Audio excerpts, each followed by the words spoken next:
Que Dieu soit béni.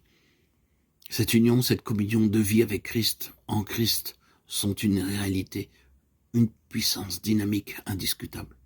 L'âme y est amenée en contact quotidien, constant avec le Christ, de sorte qu'elle arrive à connaître, en une certaine mesure, les puissances de l'âge à venir, et à voir les choses de cette vie au point de vue de l'éternité.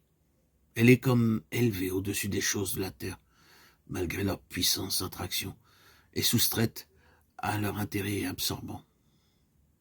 Le Saint-Esprit illumine le côté résurrection de la croix, jusqu'à ce que Jésus-Christ crucifié soit comme gravé dans le cœur. Et l'âme, d'étape en étape, découvre constamment de nouveaux aspects de la mort de son Sauveur. Tant qu'il n'y a pas eu cette délivrance de l'esclavage du péché qui entraîne la purification du cœur et de la vie, et que, par conséquent, le Seigneur n'occupe pas dans le cœur la première place. Le Saint-Esprit ne peut révéler les enseignements les plus profonds et les plus riches du calvaire. Dans la deuxième épître aux Corinthiens, l'apôtre Paul nous donne un exposé de vie de résurrection basé sur la croix, de vie divine s'élevant de la mort du calvaire. Et c'est cet exposé que nous allons maintenant, dans les prochains audios, étudier. Premièrement, la force motrice de la vie nouvelle. L'amour de Christ nous presse. Dans d'autres traductions, littéralement, l'amour de Christ nous possède. 2 Corinthiens 5,14. Le mot grec qui a été rendu ici par presser se trouve assez souvent dans le Nouveau Testament. Il signifie une étreinte, une contrainte, quelque chose qui déborde, à quoi on ne peut résister. Nous trouvons ce même mot dans l'Épître aux Philippiens, chapitre 1, verset 23. « Je suis pressé des deux côtés », écrit l'apôtre.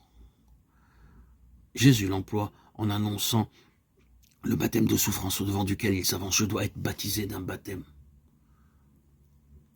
C'est encore le même mot qui est employé dans le récit de la Passion, concernant les hommes qui avaient saisi Christ et le frappaient. Or, ceux qui tenaient Jésus, au lieu de le presser.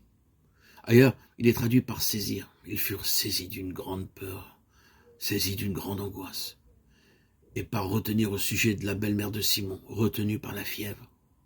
Ces exemples de situations diverses où le même mot grec est employé nous aident à comprendre le sens exact de celui-ci et à saisir la pensée de l'apôtre lorsqu'il écrit « L'amour de Christ me presse, me possède ». Cet amour l'environne, conduit sa course dans une direction unique, le garde de toute déviation. Il est tenu par cet insondable amour.